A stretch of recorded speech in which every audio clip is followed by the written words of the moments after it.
This is The Cross Section with Nate Lull and David Edelstein.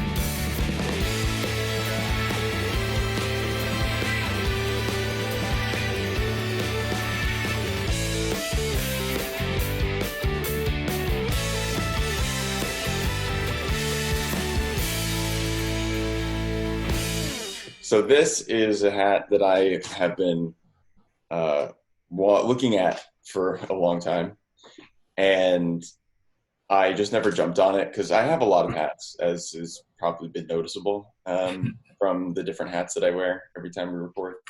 But, you know, it's not like I don't have like a huge amount, but I've got a few, and I'm a person who I'm like, well, I've got one head, like how many hats do I need? But I've always been I've always had a picture of this hat, and I could never find out where to get it from. And even when I went to Cooperstown, I was always like, Cooperstown's got to have it, right? Like, Cooperstown has every hat. It's a baseball Hall of Fame area. Like, they've got to sell it. But apparently it wasn't there either. So it was just something that I liked the logo. And I was like, well, it's whatever. I know what the logo looks like. But then I saw last week or the week before, that MLB was selling it on sale. And I was like, okay, birthday time. Like, I don't really get myself gifts or anything like that. I don't really, and I kind of treat my birthday like just Thursday. But I saw the hat and I was like, I haven't been able to find it in ever. So I got it. I always liked the history of it. I've never seen the Anaheim Angels play with this logo, except in obviously videos. But I got it, and I was like, I just always appreciated it. I still call them. Why do you think it was so hard to find? I don't know. I mean, it's part of what they call the Cooperstown collection, which also made me think it's got to be in Cooperstown. Right. Yeah. It's because it's the historical kind of thing. It turns out it's made out of wool instead of the new polyester. Like, it's supposed to be like the same, except for I guess they didn't have this on it in 1997, but right. They do now. But I always liked the logo. I just thought it was always so cool. And I've actually been to an Angels game. I think I mentioned to you. So. Yes. It was the Los Angeles Angels of Anaheim that I saw play. But I've always enjoyed I don't know, I just like this logo a lot. It's just cool. Yeah, I don't remember when they changed. I feel like they only had that a couple of years, right? I think it was like from 1997 to 2001 or 2000. Something. Okay, that's what I was thinking, yeah. Not long. And people either love this logo online, I notice, or they hate it. So it's kind of one or the other. But yeah, I have my Mets hat, of course. I wear that like most often because gotta represent as a Mets fan. But that's right. But yes, you were correct. I don't know. Do you like this logo? I think it's cool. I do, and maybe it's because like I do remember it from growing up, and you kind of has that nostalgia to it a little bit, and I just like all the like 90s stuff, I guess, like expansion teams and different cool logos and colors. Like, it's just kind of neat. I don't know if I've worn it yet here while we've been talking, but I have a Brooklyn Dodgers hat. Nice. I've always had a thing for the Brooklyn Dodgers, even though I'm a Mets fan and then I'm a San Francisco Giants fan. When I think of the Dodgers and the Giants, like as New York teams, the New York Giants and the Brooklyn Dodgers, for whatever reason, I've always just liked them. And then I started learning about how those two teams kind of like their branding combined after they left to become the Mets, which is why the Mets are blue, orange, white, and formerly black was one of their colors. And then and the logos and everything, it's all, I mean, even Citi Field is designed after Ebbets Field. It looks like Ebbets Field because that's where the Dodgers played. But the Mets circle logo is the New York Giants and formerly the New York Gotham's logo. So I just like that history of it. And so I have a Dodgers hat, Brooklyn Dodgers hat. And then this is, I guess, my other historical hat now. I really, I like old stuff. So I wish that those fields were somehow preserved, or it just breaks my heart that some of that, like, our generation will never get to see any of that stuff. Like, it's just too bad. So, yeah, like, you mean like actual Ebbets Field or the actual Polo Grounds? Yeah, exactly. Oh. Even when I went to the new Yankee Stadium last summer, I found myself I'd never gone to the old Yankee Stadium, and I found myself like wandering around outside, and they have this little map where it would show you where the old one was, and like I was kind of more interested in that when I was there. Like obviously the new stadium is great, but I just like the old stuff and where it was and how things have moved around and where the polo grounds were in comparison to that. So going back to the logo, like I love all that older the stuff. history and everything. Well, so when I was really young, I might have mentioned to you that I have gone to the old Yankee Stadium, and I have been to Shea Stadium. I actually do remember being at the game at Shea. Nice. I might have been to more than one game there, but I only remember one specific moment. I was in the very upper deck with my family. They gave me the binoculars, and I was like zooming in on players, and I remember zooming in on David Wright when he was at bat. That's literally my only memory of, and it's like very blurry of Shea Stadium, but I know I was there. And now one of the coolest things for me when I do go to Mets games at Citi Field, besides, I mean, everything else that's pretty awesome about going to a Major League Baseball game, in my personal opinion, is that in the parking lot, they have little plates in the ground of where, like markings of where the bases used to be. Oh, so I stand at like the home plate and I'm like, wow, like this is where like this happened, or this is where like, the 1986 World Series was played, or like I stand in between the pitcher's mound little rubber rectangle they have on the ground where it was and the home plate. I'm like, do you know how many pitches were thrown here? And like, now we're just parking our cars at. So I just think that's cool. Like you could run the bases of old Shea Stadium, but it's the parking lot. So, and of course they weren't going to keep that there because they needed the parking lot, and they built Citi Field literally right next to it. But something like the Polo Grounds, I would have loved to have seen in person because of the history of the Polo Grounds, how big it was. Babe Ruth played there. And I think it might be the only stadium where 3 teams called it home: the New York Giants, the New York Mets, and the New York Yankees. yeah.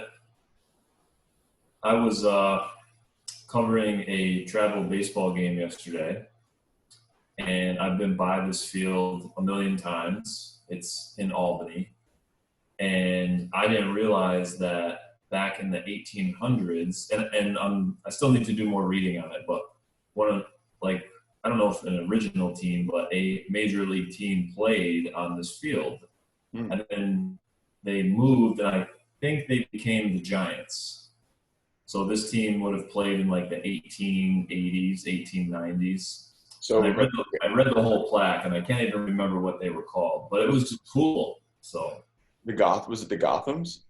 I don't think so. I might have to look it up while we're on here, but okay.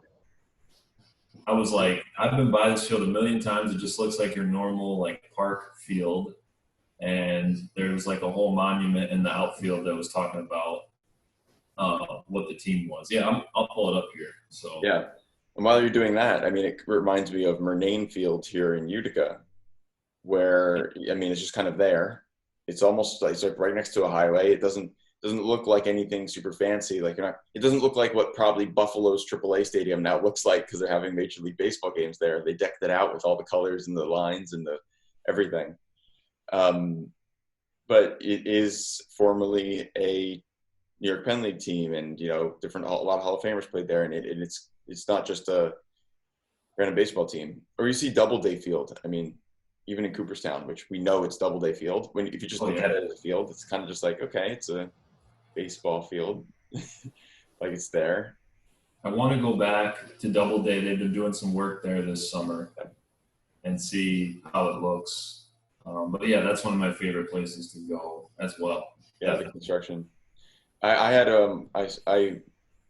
last time I visited the Hall of Fame with my family, we parked around there, and I was like, oh, it's Doubleday Field. So I walked over there, and they had a game going on, like a summer adult league.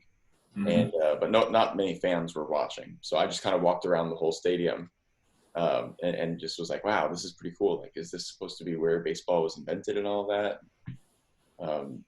Yeah, and like, unfortunately for you, with no spring baseball, like Cooperstown baseball plays there all the time. So, like, I would go to some games there, and they get a decent crowd, but still not like enough to really even make a dent in all the seating that is there. And you're just like, wow, I can't believe I'm watching a game like at Doubleday, and people come from all over the world just to sit right here, and here I am watching a high school game. So Yeah, you and I think similarly about that, where it's kind of like, I'm like, wow, so this is where baseball was supposed to be invented in theory. I mean, Yeah. this is what we're saying. We're saying this is the field, this is the area where baseball, the game, was invented or created or really formalized. And here I am watching a game being played on that field. Like, that's pretty awesome. It's not a Major League Baseball game, but still, it is. Right. I always like that history. One of my coworkers at the television station, he's a Cubs fan, and he'll always show up with a like throwback Cubs hat. It'll be like a wool hat with the like gray with the like black lines around Oh, wow. it, like very nostalgic kind of Cubs hat. That's really cool. And that's the other thing about the Mets too, is like, I'll wear my New York Mets hat. It's orange and blue, or it's just, but it's the same hat the New York Giants wore in New York. So I actually have run into people who are wearing what looks like a New York Mets hat, but it's black with the orange NY on it. And that's the New York Giants hat. And I'm wearing the blue one, which is the New York Mets hat, because they have different colors from the Dodgers and the Giants. And so I'm always like, it's a different hat though. It's not the same team. And but it's cool how they adopted that. I just like all those little things, and a lot of people don't know it. They're like, oh my gosh, really? Like, that's why Citi Field is shaped like that? I thought they just built it. Like, no, there's the connection between Israel. Yeah, like I've learned a lot just since doing this from all your Mets knowledge. Yeah. I found it was an ESPN article, and the team that played there was the Troy Trojans. They were asked to New York. They were asked to leave the National League 134 years ago to make way for a new franchise now known as the San Francisco Giants. Yes. Well, eventually, I'm sure it's because they made room for the Gothams. And so the Gothams, I wonder if the Gothams, they asked them to move from that field. Ask them to, they had 3 Hall of Famers on the team. They only lasted for 4 seasons. So I'm looking at 1880s. The Troy Ball Club's grounds. Yeah. Troy Trojans. I had no idea until yesterday. The first apparent, according to what I'm reading online here, the first Grand Slam home run in Major League Baseball history was hit by someone of the Troy Trojans franchise in 1881. It was hit in East Albany, now known as Rensselaer. Yeah, and like there was some other stuff here that was like, it came up recently because some stats guy was going back through records, and the last time XYZ had happened was by this team in Troy. And like, I just couldn't believe it. I was like, wow, that's interesting. So, but it says that they were expelled from the league shortly before the end of the 1882 season. As there was a Troy National League team, and there was also a Worcester team. Yes. Yep. Were seen as too small for the league's ambitions, but were encouraged to play out the rest of their seasons as lame duck teams. They either were going to win and you're done, or you're going to lose and you're done. It says only 6 fans appeared to watch Worcester host the Trojans in the second to last game of the season. Yeah. Yes, here it is. And then it says that was the 6th is the lowest attendance ever recorded at a Major League Baseball game. Yeah, maybe that was it. Yeah. Because it's too small of a town. I get Detroit. But here's I'm looking at a picture of the Detroit Trojans. It was major. I mean, it wasn't technically a Major League Baseball team. It was a National League team. Because Major League Baseball didn't exist until 2001. So interesting that they, those guys, I guess, went and played somewhere else, but they have some Hall of Fame members. You're right. Now, next time I go to the Baseball Hall of Fame, I'm going to be very curious to find their plaques. Of course. Oh, well, here's how that happened though. It says in 1883, the New York Gothams, known later as the Giants, and then the San Francisco Giants, took the Trojans' former slot in the National League, and 4 of the original Gotham players were former members of the Trojans team, including 3 Hall of Famers: Buck Ewing, Roger Connor, who hit that first ever Major League Grand Slam, and Mickey Welsh. So those 3 players actually went in the Hall of Fame probably as Gothams or Giants. Right. But they were formerly on the National League Trojans. Let's see what the rest of this says here. It was pretty weird to sit there yesterday and think, like, because it's a big park. Like center field's like 390. You know, like I think left field was like 365. Like it was pretty big, but I just would have never known, except some of the coaches mentioned it to me, and they had like a big monument in the outfield, and I was like, wow, that's strange to think about. Now the same thing with Doubleday Field is that I don't know if anyone's actually trying to claim that that was exactly the spot where baseball was created. Right. So it seems here that that field that's in Troy right now is nearby where the original one was, which was only recently discovered where it was, where that grand slam was hit and everything, according to what I'm reading online. And so there might be actually a different field where it technically was. And when they used to play baseball, I mean, back in like the 1800s, the rules, first of all, were completely different. I mean, the bases, it was like they marked it on the ground. It wasn't even like there was an actual, like, it's not as formalized nearly as what it is here in 2020 with all, especially with all the new rule changes. But what they were doing, I mean, they would literally like, they would play, and you'd be at bat, and then maybe like this spot near a tree was first base or something. Yeah. But the crazy thing about baseball back in that day, even if it was the formal National League and everything, was that when you used to like hit the ball, as long as it hit the bat, it was in play. There was no foul. Like it's almost like cricket is now, right? Where it could go backward and it's in play because it's just in play. And then as long as you didn't get tagged out by the ball, you could just keep running around anywhere as long as you touched the plates in order from like first, second, third, and then home.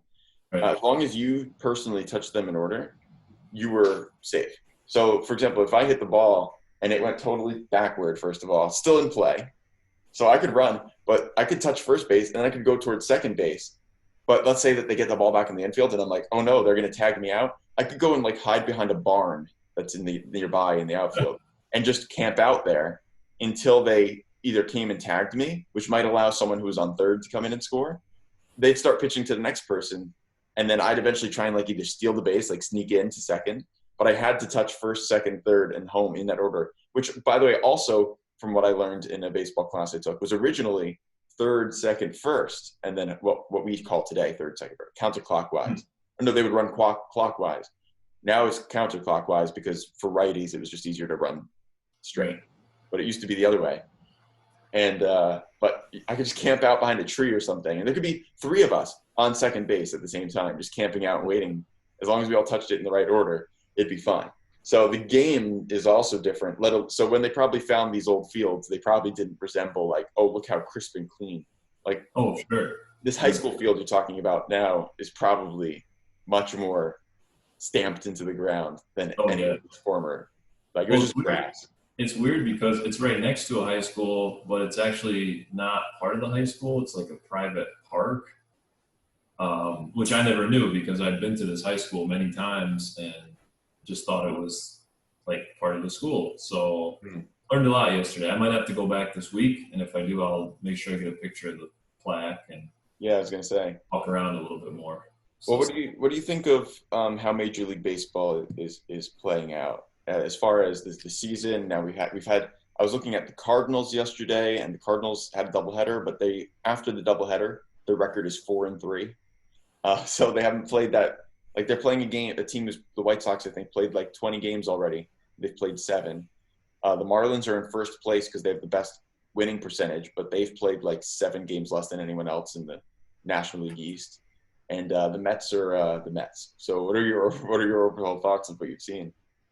I've actually probably been paying the most attention to the Blue Jays, not because I'm a fan, but having worked in Buffalo before my job here, I have just found it fascinating, the transformation of Salem Field and how they're making that work and everything. So I probably paid the most attention to that. I've listened to a bunch of Yankee games just because I've been driving around and it's been on. It's still strange and hard to get used to with like less sound, especially being a radio guy. Like I always listen for the crowd and the different sounds and all that. But I mean, overall, it's working, and I'm glad that even like yesterday when I was at that game, like the umpire kept coming over to me and saying, "Hey, can you get me the Yankees score update?"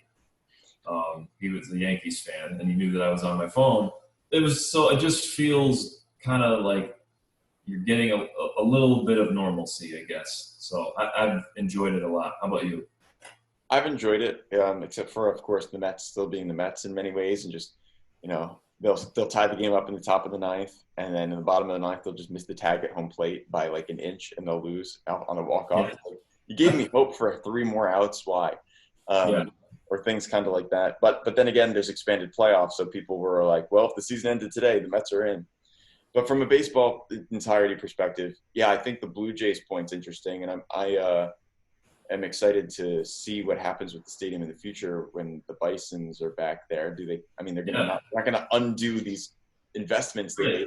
And now whoever plays at that stadium's got a great stadium, so it probably gives more incentive on a minor league level for the Blue Jays to stay there. I mean, the Mets, I believe, once played in Buffalo. The Mets have played all over. I think it was Buffalo, if I remember correctly. They chose the Buffalo Bison as their minor league team, and over the Syracuse Chiefs at the time. And now, they went out to Las Vegas for a while, and now they're back here, and they are the Syracuse Mets. So it's interesting how that works. So whoever has that stadium, I mean, right now it's the Blue Jays, but whoever has it in the future too is just, they've got a great stadium now. Oh, yeah. But I mean, it's great to have baseball back. It's great to have the games. I am excited.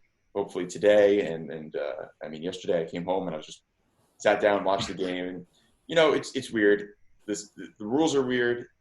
Yeah. The teams and what they have to do are weird. How everything's getting postponed is weird. My main concern is that they just stay healthy, and we don't want another outbreak, apparently, like the Marlins had originally, and then you saw just how it affected 4 teams at once, and then we had the Cardinals affecting multiple teams. Right. So it's going to be weird, but at the end of the day, it's just the baseball is back, and I think that's number 1 point is to stay healthy, and number 2 is just to have the games back. So anyone who's kind of criticizing, oh, it's not real, it's not the same, like, I think forever might be in my mind there will be an asterisk. Like, I'll always remember what it was that this season actually was, but I'll also remember that having it, I thought, was probably better than not, as long as they were able to do it safely. So it's been enjoyable. And now I think it'll be interesting to see, as we saw this week, a lot going on with football, specifically college football, and different announcements. And, I'm curious your thoughts on that, with some of the big leagues in college and Division I saying yes and some saying no. And, also I was curious, on a side note, I know you're pretty plugged into the local D3 scene. If you've heard, just anything new over the last couple of weeks from what we had last heard after you had talked to Hartwick and Utica and some of those. Yeah, I mean, this week, actually, it's perfect timing that you asked that. Obviously, we've seen the Big Ten and the Pac-12 Division I conferences, Power 5 conferences postpone. First, the Big Ten postponed football. Then they just postponed fall sports entirely the next day. And then the Pac-12 that day postponed also. So that was like Monday, Tuesday, and Wednesday. So it's, reports that I had been hearing, and what I had been hearing from coaches and athletic directors, even on the D3 level, was we're just waiting for the first D1 school to do it. And of course, Syracuse and Colgate are the big schools here, but focusing on Syracuse is one of the last remaining schools that plans to play still on today, August 16th. They do.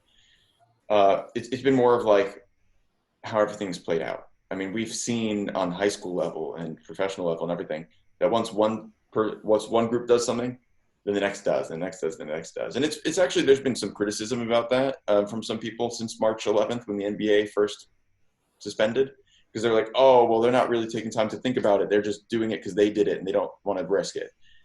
I don't know exactly about that argument, but I do know that, it's coming from an abundance of precaution. And so as I'm watching the final, what's left of fall sports is high school potentially starting on September 21st. D3 college went down, as we had talked about, because they just the NCAA instituted some policies for testing that they didn't think that they had the funding for or the travel ability to do, even on a conference level. So they suspended. Fall championships for the NCAA this week have been canceled. Even if the fall sports are played in the spring, there's just whatever fall sports, no championships in the NCAA level. And it came to a point where it seemed like Division I was having the most support, the most funding, the most ability to do these things. And maybe it does, but the Big Ten and the Pac-12 did pull the plug. And once the first fall football for Big Ten was done, I've been saying, I know it's cliche and we're not supposed to use cliches, but it's the domino effect. It was, once that's down, what's next? And it was all of fall sports for the Big Ten, and it was the Pac-12. And so we're watching. Syracuse and the ACC are expected to go. They've played only 4 of their scheduled 8 practices. One of the practices most recently, I think it was Friday, didn't happen because of what they said was COVID-related reasons. That's all we know at the moment. So I don't know. I mean, it's just, I, like all the people I've been speaking with, have decided to stop predicting what's going to happen. But I think it's like, yeah, we know from everyone I've been talking to, and probably you too, and I want to hear your thoughts on this also, is it's all about the status of the virus in the country. And right now, travel, which is probably the main reason for Division I that it might have been shut down, because they have to travel even more than Division III would have, even with their conference.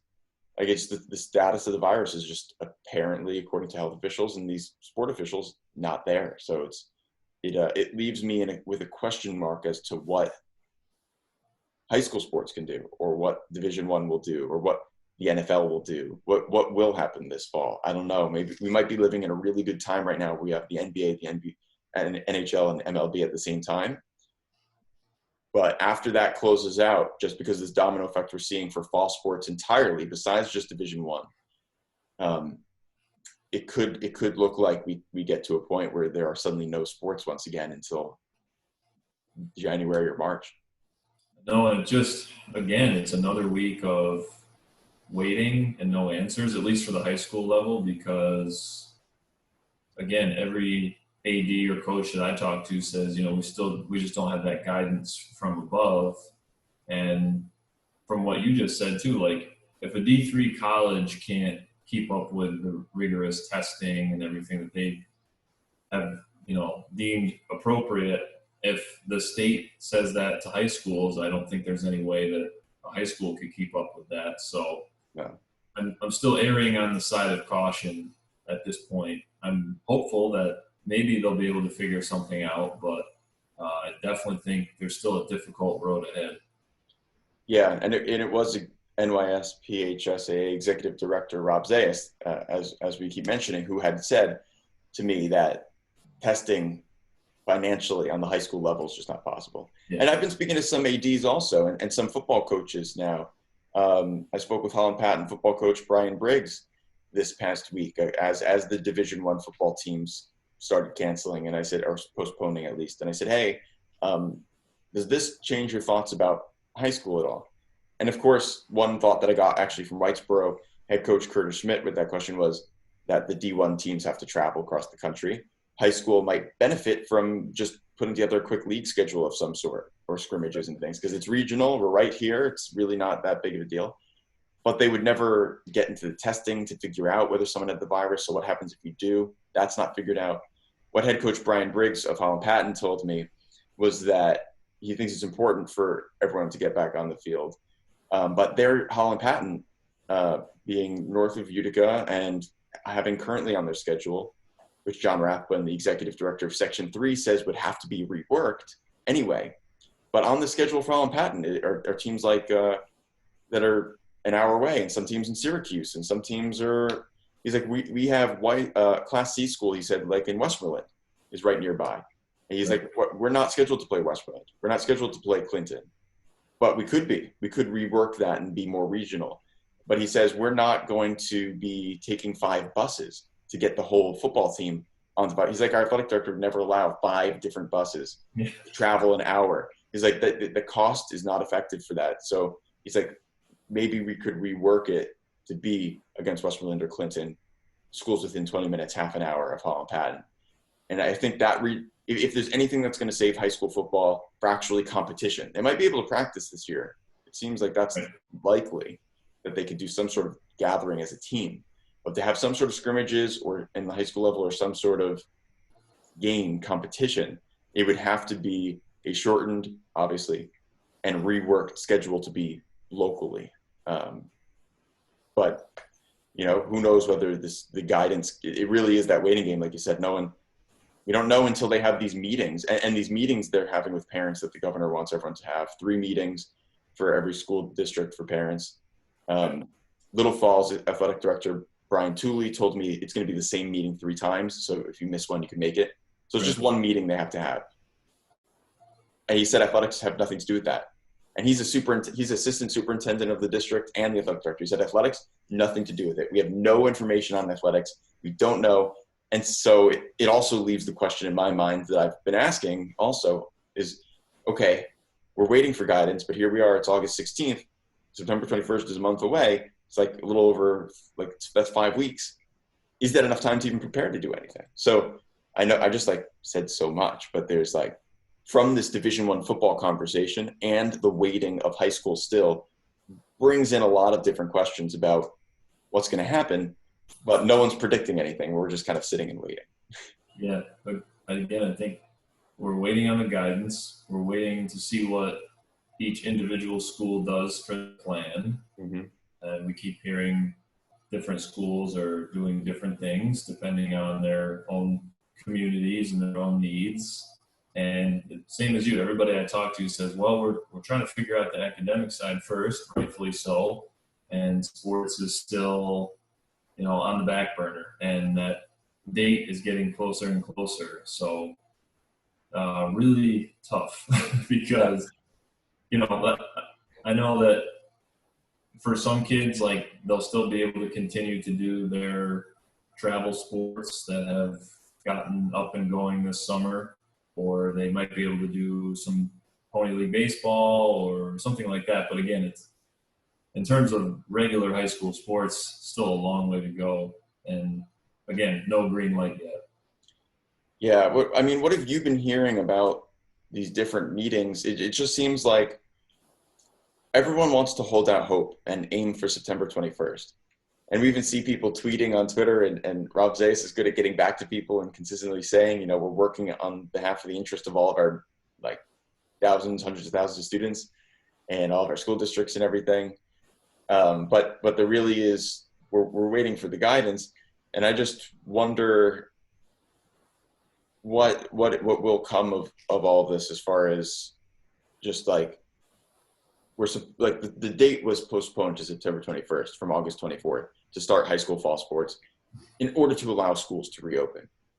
Schools are then saying, well, as we plan our reopening, we need to get open first. We don't have any plans for athletics, and we need to get into the groove of being reopened first, and whatever that means, to even consider anything about athletics. So I don't think they're kicking. People might criticize them for kicking the can and just waiting till the last minute and then canceling or something. I know that's been something that's said. I don't think that's the case from anyone I've spoken with. I just think it's the legitimate situation that we're in, where if schools if the goal is to have schools reopen and then see what is happening, well, we haven't even figured out how they're reopening yet. So there's still so much to figure out. But then once they do that, it might be September 21st by the time they're able to start thinking about athletics. So whether that means they can allow groups to meet in person, again, everyone stopped predicting what that means. But if you asked me, as actually 1010 Wins sports director, Mark Renee did, 1010 Wins is, for those who might not know, is a obviously very, very big news and sports radio station in the New York City area. I know it doesn't reach up here, but he tweeted at me saying, so what's the likelihood, what are the chances of there actually being fall sports on September 21st? And I said, chances of there being some kind of practices, likely. Chances of there being some kind of competition against each other, somewhat likely. More unlikely rather. And any chances of the January plan actually happening is likely. So it's somewhat likely that there will be the practices, pretty unlikely from what I'm hearing that there will be the competition. likely that this January plan plays out, which then puts winter sports in the weird position, as we spoke about a few weeks ago on the show here, of winter sports haven't even been in the discussion yet because they were unaffected to this point. A lot of the athletic directors that I've spoken with have hinted about the January plan very heavily to me. And again, we're both not in the business of predicting, but if I was asked that same question as of today, it certainly does seem like the January plan is the safest, easiest route that they could take in terms of having more time to plan. And by then they'll know what's going on with school, who's back, who's not, who could work out busing and new schedules and all of that. But then you got to think, again, not predicting, but just understanding what the situation would arise. Even though the goal is still September 21st to do something, if there are multiple sports or shorter seasons in January, February, March, and there's so many qualifications, if the virus is in a situation then for it to be okay, the question becomes, how do you manage all the field use? How do you manage, I guess the seasons are kind of not overlapping exactly, but when they do overlap, it's going to be an interesting planning situation to get everyone to play. But even with basketball, how they're all over each other. So I'm more immediately thinking about what would happen if there aren't high school sports on September 21st in any capacity. And then Major League Baseball awards its champion in end of October. And the NBA awards its champion in October. And the NHL awards its champion in October. And the AHL is expected to come back December 4th at the moment. And we don't know when the NHL would plan to restart again. So everything's almost going to hit the off season at the same time. And college is out already. They've already completely done away with their fall. And the winter they said, right, they're going to reassess on October 1st, which is the start of winter sports. But if the entire fall can't happen, I'm not sure how likely winter is to start on October. But we'll see. Again, not making those decisions myself, just following the decision. So my question that I think of is, I'm thinking of what happens in that intermediate. Do we go back to a spot where we just don't have sports again because all the major sports are waiting, all the colleges are postponed, and all the high schools are also, I guess, postponed, which hasn't been decided yet. But just from I'm not making predictions, but from the conversations I'm having with those who do make the decisions on all different levels and are involved, from executive directors of the country, state, section, coaches, athletic directors, superintendents, it seems that the collective responses would be there could be this gap of time again where it feels like March. Yeah, I would not look forward to that if that scenario is true. But you're right, the timing of it does seem like it would work out that way. And I also think it would be hard. I guess it was kind of like this the first time, but the weather's not the greatest. So you can't even kind of distract yourself by other outdoor activities. Or I can't tell you how many people I interviewed or talked to that said, well, I'm getting a lot done around the house that I never thought I would get done. My yard looks immaculate. How many coaches and ADs told me that. My wife is very happy with me because I did this and that and whatever. So maybe we'll be right back there again. That's spring cleaning in the thought. Fall raking the leaves. Yeah, we'll have a lot of time to rake leaves. So there's a joke that's going around online, but it's really not a funny joke. It's just kind of pointing out the unfortunate circumstances of New Jerseyans, for example, where everyone's like, oh man, what if we get to October 31st and there's no Halloween? And it's like everyone else in the country, oh my gosh, Halloween's canceled. I can't believe that's insane. New Jersey is just like, not again. Because we've dealt with Hurricane Sandy, which knocked out our power for a week. We had the year before, the year after, we had this snowstorm out of nowhere, which is weird in New Jersey to have snow in October, especially in the way we did. That was like crazy amount of snow on October 31st. And then we had last year, with everything. So it's just oh man, not New Jersey. Oh, Hurricane Irene. So it's just like, don't tell me this is happening again. So, but it would be an interesting moment, and we'll just see what happens is kind of where I'll leave it, because again, I just don't have the mental capacity even anymore to try and be like, so this is going to happen or this, because we just don't know who's saying what and what it's going to impact. It seems almost realistically like there's almost just as much of a chance as something does happen as nothing happens. It's a toss-up because of how much has to be decided first. So that decision tree continues, but seeing Division I football go down is definitely interesting because they seem to have been coined as the most capable of doing something this fall. And to see that 2 of the Power 5 conferences said no is interesting. Syracuse still set to go in the ACC, but anything could change, right? Yeah, I'll be interested to see what happens, especially with Syracuse being kind of in our backyard, and what happens with their season, because too, they usually have quite a bit of travel in their football season, especially. So yeah, we'll see what happens. We'll see if they can do it safely, or if by next week or another week we'll be talking about everybody having the postseason. Now we're still waiting for the Carrier Dome to finish having its roof put on and everything also. Yeah. Interesting. But, when we say, Syracuse would have had the best chance of saying, we're playing in the bubble. Yeah. But not to be.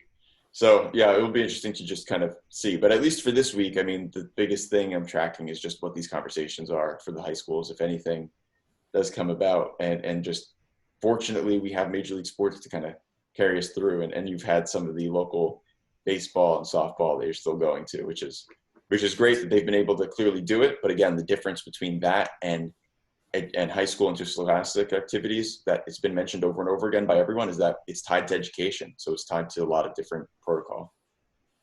Yeah, it's been a much different vibe. I know the softball games I covered this week, the team that I was following obviously has not been playing, but I was surprised at how the teams they were playing looked like they've been playing a lot. I thought the team I was covering looked rusty. Everybody they played, not so much. So I thought that was an interesting dynamic of seeing what other teams from other areas are doing. In terms of baseball, it's been so well done. I've been so impressed by all the events I've been at in terms of the safety and the requirements. But I'm just so happy that those guys have had a chance to get out there, and you can see that nobody is taking it for granted at all. They're there every game, ready to go. Whatever they have to do, they do it. So it's been good to see some of those guys, especially some of the seniors that got their last year taken away. Just to see them get out there and get to play 20 games this summer, I think has been a real blessing for them. Yeah, it's great. It is great to see that. And a lot of people ask if that can happen, why can't the high school sports happen? And it is tied to that education component. But to have that back and to see that they got that opportunity is pretty amazing. And it's interesting that, that's one of the things that Curtis Schmidt, again, Whitesboro High School football head coach, told me this week when I was speaking with him. You mentioned the teams being rusty, is that he goes, it will take time even from September 21st if we start to get back into things. He says, quote, football is a sport of preparation, unquote.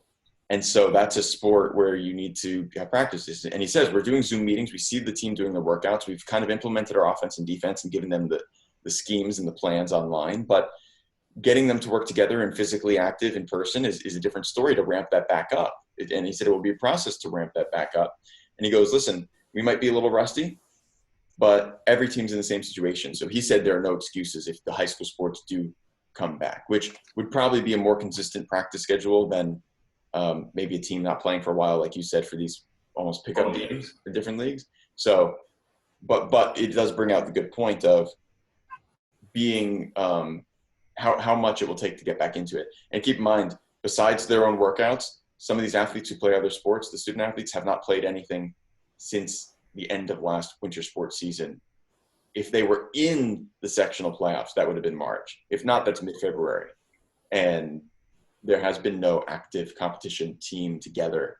So especially football, which is You know, say baseball's the ultimate team sport for how you work together, but the football, I mean, think about how many people are on that field trying to do things at the same time. It would take, let's not forget to mention soccer too, where some of the different coaches I spoke with were like, you know, they're on top of each other. Do we change the rules and all of that? So that's in the conversation too of like what's possible. Yeah, we'll see. We'll see what happens. It'll be a ramp up, but I'm excited. I'm ready for the music in the background at the fields and like getting everyone pumped back up because that'll get the adrenaline going. I ran into some football dads last week in my travels, and they were like, "What the heck am I going to do on a Friday night?" Yeah, the coaches too. They're like, "This is weird." Yeah, very weird. Coach Schmidt told me that he's like usually at this time they're already meeting with his football team. He says instead I'm still me and a few other coaches from Whitesboro are still putting roofs. They do roofing, so they're like we're just doing roofing. He's like, but also like Blaise Fagiano, Utica College football head coach, said that he's enjoying the time with his family, just as many people have said. There are these other benefits that a coach's life and an athlete's life and a reporter's life you might not get to experience because you are constantly moving and traveling and doing things, which obviously you'd love to do. That's why you do it. But the unexpected time with your family, I guess, has been the positive. So pumping the fan noise, pumping the adrenaline music. Let's excited for whatever the sports will be, if there is anything that would be going. And you know, we don't make those decisions, but I'm excited. At some point, they'll be back, and I'm looking forward to that day.